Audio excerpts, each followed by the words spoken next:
Hi, welcome to another exciting episode of the Andre The Beast Crayton Show. Another exciting show and definitely another exciting guest. Today, we're privileged to have the creator behind the podcast Hope, Miss Tammy Lyn Connors, to the show, who's going to tell us the reason for creating such a podcast. And more importantly, it's getting ready to go into its 5-year anniversary. Let's welcome to the show, Tammy Connors. How you doing, Tammy? I'm doing fantastic, Andre. How are you today? Well, we've already did 3 takes, so what does that take? you know how podcasts go. Tape 1, take 2, take 3. We're on tape 3, but we're doing great. Good. Yeah, so I'm just excited to be here. I really appreciate you asking me to be here today. Now, you're from Michigan, and now you're residing in Texas. Before we get started, tell the viewers a little bit about who Tammy actually is. So, Tammy, well, first and foremost, I like to tell people I've been sober for 21 and a half years. So that's kind of like one of my milestones of life. And that's what has gotten me to a different level in life in order to share that with other people. So I'm an entrepreneur. I'm a server at a restaurant because I love people. I have 2 businesses. I have my podcast. I'm writing a book. Always was a single mom, but my baby will be 36 in few weeks here, which is crazy because I'm 35 trying to figure it all out how that happened. But yeah, so that's basically who I am. I'm a very faithful person and I just love life. And so this is me. Congratulations on your sobriety. Thank you. What took you down that road to alcoholism, basically? What took you down? Yeah, that's so I always like to start at the beginning. My father, and I never will blame him for my addiction, but my father was an alcoholic addict, and he passed away when I was 13 years old. He was a young age of 34. He drowned in our bathtub. He had been very sick for a long time, and so my mother and I found him that morning, and that's when my life kind of made a pivot to just a different lifestyle. Like I wanted to fit in and all of these things, and I wrote a poem saying I would never be an alcoholic because what happens with addiction is you either end up dead, in jail, or in a insane asylum. So that was my mission that I wasn't going to be. And I really didn't consider myself an alcoholic until about 1997 is when alcohol took me over. And then over a 7-year period, I drank all the time. And I got to the point that I weighed 85 pounds, jaundice. I had pancreatitis 3 times. My liver was starting to fail, and I didn't want my son to find me like I found my dad. So I got fired from my job, and that's when my journey of sobriety started. Let's go back a minute, and I'm sorry for that. That nobody should have to walk in to see their parents deceased. Yeah. Was your father drinking prior to him getting in the tub, or he was just sick?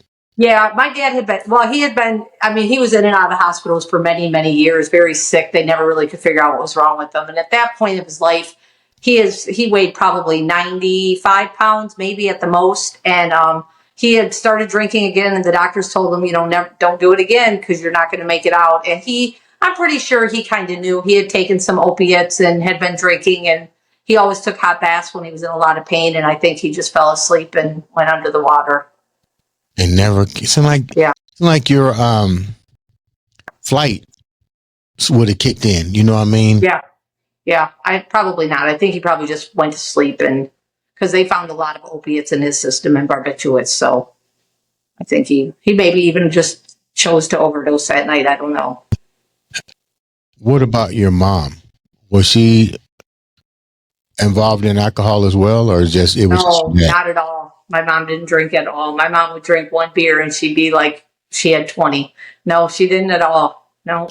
So how did she got remarried shortly after my dad passed away. Did you guys ever eventually talk about what happened? Oh yeah. I was 13 at the time. So I mean, I knew, everything. It was more my sister was the one that really struggled more than what I did with it. How come you didn't struggle? Well, I guess I must have if I turned into an alcoholic myself. Yeah, that was later. I mean, even at 13, what kind of things? I did. I did, but at the same time, it was more. I feel like I've always been the one to just keep going. right? No matter what, just keep going. But like I said, I started veering into the wrong crowd of people and partying and doing all those things. So, I mean, maybe I didn't handle it well. And you said the narrative changed for you when did alcohol really become a problem for you? You was drinking socially. You didn't realize that you was having problems. When did reality really set in for you? Not till almost 2002, probably. Honestly, I mean, I just drank and had fun with people, but then it became to the point where I was drinking shots of Listerine to get through my day. I had 10 of those little airplane bottles in my car at a time. If I didn't have that many in there, I was panicking. Did you say Listerine? Yeah, I know. Weird, Wait right? a minute. Well, how do you want to get intoxicated off of Listerine? It has alcohol. It has a very strong content of alcohol in it if you read it. So, and sometimes if I didn't have any vodka in my house and I needed to get to the store and to get rid of the shakes, I would do a shot of Listerine and head to the store and get my bottle or whatever. You know, that sounds crazy, right? Oh, I was crazy at that time of my life. So yeah, it does sound crazy, but it's the facts. You mean to tell me you're sitting there shaking? Mm-hmm. Is that called DTs? Yeah, basically, it's detoxing all the time. When you're craving that, your body's my body was physically craving it at this point in my life. And so, so that little bit of alcohol would just get the shakes down enough that I could get to wherever I needed to go to get more alcohol. I know, weird. Were you still under the addiction when you had your child? Okay, so both of my boys, when I had them, I did not drink or anything when I was pregnant with the boys. And afterwards, I really was just more of a social drinker. For me, my kid's sperm donor, as I call him, he was also an alcoholic crack addict. So through our time together, we had the boys, I was a solid foundation, and I had to be the one, I worked, I took care of the boys, I made sure the bills were paid and all of that. So through that time, I mean, I would socially drink, but never anything like I ended up being. You know, this may sound crazy, but I'm going to just call it like it is. Don't you think that's kind of crazy that you wind up having an addiction problem and you have a child by a guy who has an addiction problem and drugs? Yeah. And so him and I had, if we back up to, I'd known him since he was 11 years old. We knew each other. When we got together, I was probably, I had Chia when I was 25. So I was probably 21 or 22. Mm-hmm. My son was born in 1989. And then I had left him by 1994. 2 years after my baby passed away, I had left him. So that he didn't have any influence on that part of my addiction. He was like my dad, honestly. You know, they say sometimes that girls, or I don't know about guys, but they say women they're attracted to someone like their father. Well, I definitely picked someone just like my father. How was he just like your father? He was an alcoholic. He was an addict. He was an abuser. He was everything my dad was. And you tolerated that? Well, I was going to change him, sir. Okay. I just want to hear you say that part, because that's the truth. It's the truth. I was going to be the one to change this man. I was going to be the one to finally get him on the right track, keep him out of prison, keep him off the streets. I was going to be the one. Oh my God. So he comes out of prison on top of that, and you was going to change him? Oh yeah. Yeah, I better listen to some more episodes of your podcast. Hope. What kind of hope did you get out of that one? Listen, I had a lot of learning lessons out of that one. I got 2 beautiful boys out of it. How about we say that? Okay, yeah, you got to always look at the bright side on that. But unfortunately, you did lose a child to SIDS, which is crib death, right?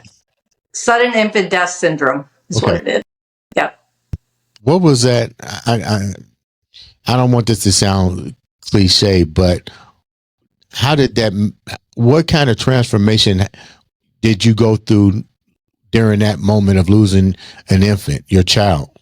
Yeah. So it was in 1992, it was on December 11th. And actually that morning, the boy's dad was supposed to be moving to Florida with his grandmother. His family was flying down there. He was going to stay. Finally, it was going to be done. And I woke up for work that morning, and Cody was 6.5 months old. And I had gotten up and I asked their dad, I said, "Hey, have you checked on Cody?" And he's like, "No, I haven't heard anything from him." So immediately my mom's heart sunk in my stomach. Like I knew there was something not good. And I opened the door and found him and called 911 immediately. Began CPR, and the ambulance came, and they just couldn't revive him. And so my other son, Chad, the one that's going to be 36, he was 3 at the time. So honestly, he was my rock through all of that. Like I knew I had to keep going because of him. And I had to just be his mom the best that I could for the next. Now, were you still under the influence when this death happened, or?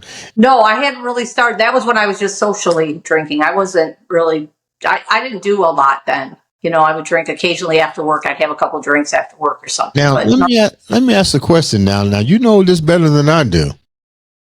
Sometimes socialization drinkers really have a problem and don't recognize they have a problem. I'm sure I did at the time, but it didn't control my life like it did. You was a functional social drinker.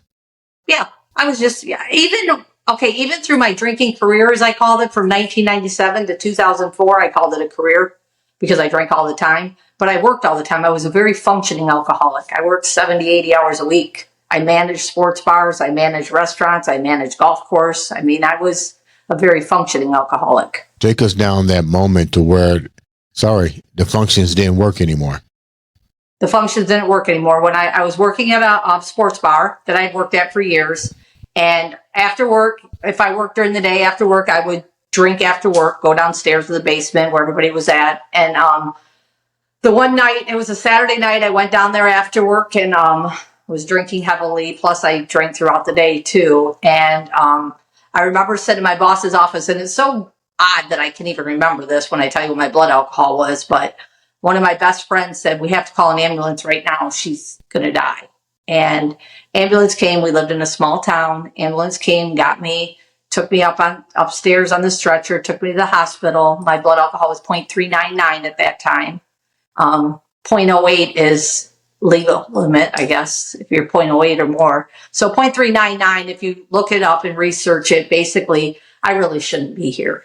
Honestly, I should have been seizing, heart attack, coma, something. When I talk to doctors now, they're like, "I don't know how you didn't." But anyways, they gave me IVs at the hospital to hydrate me, sent me home with a piece of paper that said, "Refrain from drinking alcohol." Nothing like, "Hey, you might have a problem. Let's get you some help." I weighed 85 pounds at this time. Yeah. My cheeks were sunken. I actually have a friend of mine that just told me recently, she's like, "I saw you right before you quit drinking." She said, "I went home and told my husband, I think Tammy's going to die. She looks horrible." And so, long story short, they sent me home. I went to my friend's house who I knew had alcohol. And I drank throughout the whole night just to keep myself not puking. I drank, and then I had to waitress the next day at work. And I went to work completely, my blood alcohol had to still be 0.399. Well, I ended up getting fired that night from work. And that was the day that the next morning when I got fired and I couldn't get my job back, that I decided that I had to quit drinking. And here I am, 21 and a half years later. What do you think was the hardest part of this journey so far? My first 6 weeks of stopping drinking was the hardest of anything besides losing my son, because my alcohol bottle or whatever I had was my best friend.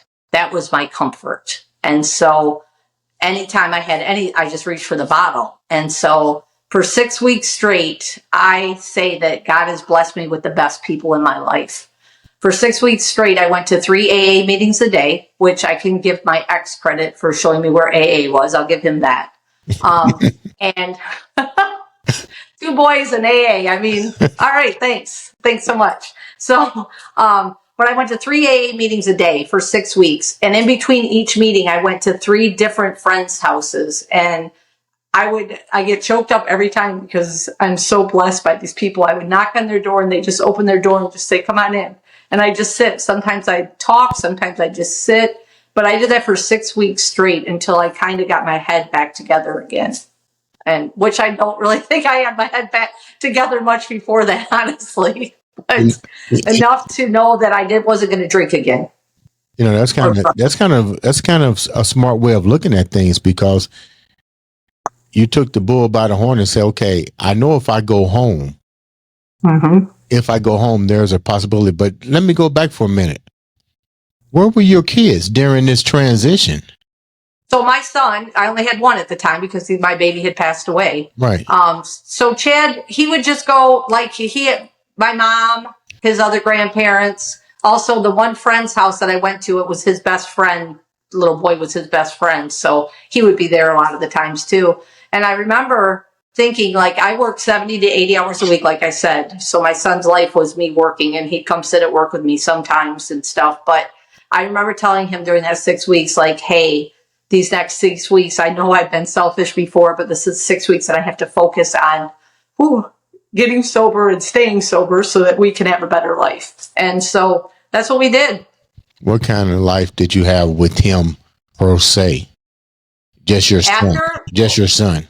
No, while you was going through before you start realizing, what was the relationship like with you and your son? Well, I mean, we had a great relationship, but I worked so much, right? Like, I take him to school, I go to work, I pick him up, I go to work, he goes sit with me at work. I was basically a workaholic alcoholic, but I think I spent so much time at work because everywhere I worked, I could drink. What do you miss the most now that you look back at that journey with your son, with your dad? Because to attract a man like your father, were you and your father close? Yeah, we were. I mean, we were close. Yeah. I mean, as close as you can be with an alcoholic. It's hard because he could, sometimes he'd come home, sometimes he wouldn't. I was definitely closer to my mom. But my dad and I, we didn't have any issues, I guess, to say. I mean, there might have been a few things, but that's a whole nother podcast. When you look back at your life from now to then, what do you think you could have done differently to prevent you being in a situation that you was in with alcohol? I don't know if I could have done anything different. I think that was the journey I was supposed to be on. I don't know. I watched alcoholism for years in my family, both sides of my family, and I wasn't going to be the alcoholic. Like, that was my voice was like, no, you're not going to end up an alcoholic. But one day that alcohol took me over and the addiction came hard, and it came to the point then I was physically and mentally addicted. So it wasn't just a, drink here and there, everything. I mean, I literally had to drink in order to function. Wow. That's sad. Yeah. It was very sad. It was very sad. And if I could change anything to go back to that with my son, it would be, for one thing, to not work so much and to have been there more for him. And that changed after I quit drinking, so 97, he was what? Geez, he's almost 20, I guess. No, yeah. So, now, yeah. What's the relationship like with you and your mom now? My mom passed away in 2020, unfortunately, but we had a good relationship. She, her and my stepdad got divorced in 2013, and she was raising my niece and nephew, and we all moved in together. So my mom and I lived together from 2013 to 20. I took care of her. She wasn't in very good health, so. But we had a good relationship, a very good relationship. One of the things, when you're dealing with family members that have an illness like this and stuff, it's usually words unspoken, so to speak. You know what I mean? We see it, but we don't talk about it. Before your mom passed, did you and your mom ever just sit down and just reminisce of your father and maybe I call it the what if factor? Like, what if dad had got this? What if he might have still been here? Did you guys have that pleasure of just sitting down, just reminiscing and asking yourself the what if factor? No, I don't think we ever did a what if factor of my dad, because I'm almost afraid that if my dad would have still been here, my mom might not have been here. Why? Because he was very abusive. So he was very, very abusive. So I don't know if she would have made it through anymore. So I'm not a big, so I've actually done my own podcast about what ifs, right? Like, what if I would have walked in the room 10 minutes earlier? What if, I wouldn't have started drinking? What if I would have never ran into the kid's dad again? I just can't live in what ifs, I guess, because I can't change the past, right? I can't hope for a better past. So you got a I just have to podcast, from what I had.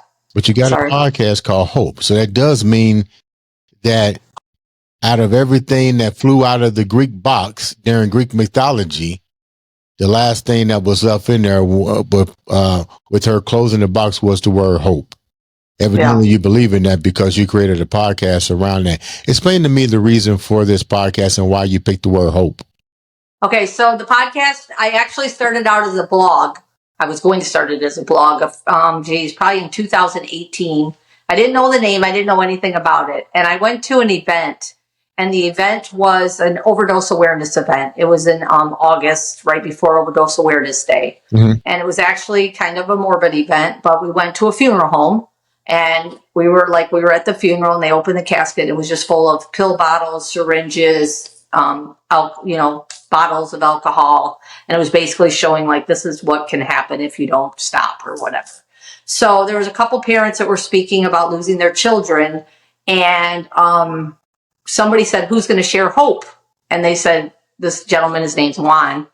And they're like, Juan is. And I was like, hope. I love that word. So I was driving home and I kept going, helping other people. And I kept hearing evolve. And I'm like, no, I don't like the word evolve. And I kept trying to think of something else. And I got home and I pulled in my driveway. I called my friend Lori and I said, hey, I know what I'm going to call my blog. And she said, I can't wait for people to hear how you evolved. And I was like, oh, well, helping other people evolve it is then. And that's how it started. It was a blog.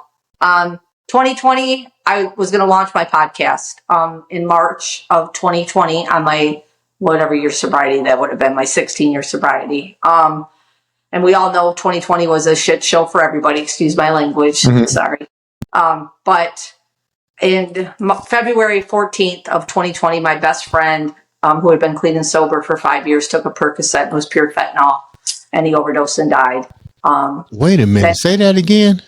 He took a Percocet and it was fentanyl, and he overdosed and died. Okay. How did he get he didn't know it was. He didn't. Oh no, he didn't know. He got it. His back was hurting him, and he got it from somebody that he knew, and it was fentanyl. Yeah. So that put me on hold a little bit on my podcast, and then COVID came, and that put things on hold. And then April of 2020, and I kind of say these things to let people know that when life happens, even if you are an alcoholic, addict, or whatever it is, you don't have to go back to it because life happens. April 3rd of 2020, my good friend in Arizona was shot 14 times and killed by her husband. Wait a minute. Yeah. Okay, say that again. Your best friend. No, a good friend. A good friend of yours. Yeah. Her ex-husband-to-be shot her 14 times in her car. Okay. Yeah. Can I ask why? I don't know. He said through the court hearings, he said he wanted to have a conversation with her and she wouldn't have a conversation with him. So he shot her 14 times. 14 times. They had 4 kids together. Yeah, it was a very sad time. And it was during COVID, so I couldn't even fly. And I'm usually the light. Like, I'm the one that can bring peace and light and joy to people. And I couldn't fly to Arizona, and it was tough. And he's probably in jail. Did he have a mental issue or something? Well, he's in prison for the rest of his life. He'll never get out. He will be in a box when he dies in prison. So, what about the guy that gave your best friend the fentanyl? I don't know if they ever found out who it was. I don't know. I don't think they did. No. And then in August of 2020, my mom passed away. So it was like, so in 21, I said, that's it. I'm starting this podcast, and I'm 154 episodes in now. Congratulations. Thank you. What's been the most 2 impactful? I give you 3. The most 3 impactful podcasts out of all those. So the one would be my gym trainer. I FaceTime with him still. He's in Ohio. We lived right on the Michigan-Ohio border, but he was 18 years old and was going to get a lick. I mean, Some people know what a lick is. Some people don't. It's to go get a lot of money at once. So some man had told him about going to get the lick. They went to this bar to get this lick of money, this bunch of money for his construction business. And it went bad, and he shot a lady in the leg. He was 18. He was just graduated high school. He was a good kid, like basketball player, boxer, ended up getting 16 years in prison. He served his 16 years in prison. He came out, and he has a public speaking degree, a business degree. He's a personal trainer. He owns his own gym, and he works with the inner city kids to keep them healthy, teach them how to stay out of prison, teaches them respect, and works with their mental health. So he's one of my favorite stories ever. His name's DeAndre, and his story is powerful. Man, I got so many stories. You only getting 3. I don't know. I know. That's why I'm kind of sitting here. Like, so I do, geez. Well, I do have a friend that shared a story about his daughter that had an accidental overdose. Same thing. She was, I think it was cocaine, and it had fentanyl. And I reached out to him on TikTok, and he was on my podcast, and we're really, really good friends now. His name is Lou, and he has his own podcast too. But throughout that, him sharing his story, I found out later that he was going to commit suicide that week that I reached out to him. And because of, I guess, me reaching out to him, he started his journey now and doesn't want to commit suicide anymore. So that was a bonus. Wow, so yeah. that story is really powerful. Man, I have a friend that we say that he used to break into houses, and now he sells houses. He was a heroin addict, and he's recovering, and he had felonies, and now he's one of the top salesmen in the Toledo, Ohio area. So his story is really great. But there's so many stories. I interviewed the kids that the oldest son and his wife, well, she wasn't his wife at the time, that my friend that had been murdered, it was her son that interviewed him, and that was really good. So such a beautiful podcast of hope. And the beautiful part is you was debating on what the E should be, and all of a sudden you get a phone call and somebody told you evolve. That's crazy. That's after I was hearing it. Yeah, it was very powerful. So I love my podcast. What is when you do your podcast and you see the involvement and you're going into the 5-year anniversary, now that you look back on it, what do you think the big message was for you? For myself? Mm-hmm. Yeah. So the biggest message, I guess, for me and for everybody else is just to let people know that they're not alone in their struggles. Like, just to let people know that people go through things and we can get through things, and we try to give people tools to help them to get through struggles. But, sometimes a person will listen to my story, but they don't have an addiction problem, but they're like, oh, well, if she can get through that, maybe I can get up today and go outside and take a deep breath. I guess that's my biggest thing, is just to offer people a place that they can hear stories, but a place that they can also share stories with no judgment. That sounds like a winner. You know what? Thank you so much for taking time to come on the show. And more importantly, congratulations. You're getting ready to celebrate 5 years of having a podcast. That's really great. Love to have you come back on. And heck, you from Michigan. You might as well come on in back to Indianapolis, sit in the chair with me and Yolanda and have some fun. I would do that. How can the viewers reach out to you and get to know more about your podcast? So, like I said, my podcast is Hope, helping other people evolve. Now, if you look for it on any of the Spotify, Apple, all those platforms, you have to put in the periods to find it. I kind of didn't do that right. And then my YouTube channel, my TikTok, my Facebook, and Instagram is all just my name. It's Tammy, and then Lyn, Lyn, and then Connors, Connors. And that's it. That's where I'm at. Ladies and gentlemen, make sure you click, subscribe, do whatever it takes to support one another. Sometimes, like I said, all it takes is a click and a button to change somebody's life as well as your own. This has been another, and I do mean another. And thank you so much, Tammy. Another exciting episode of the Andre The Beast Crayton Show.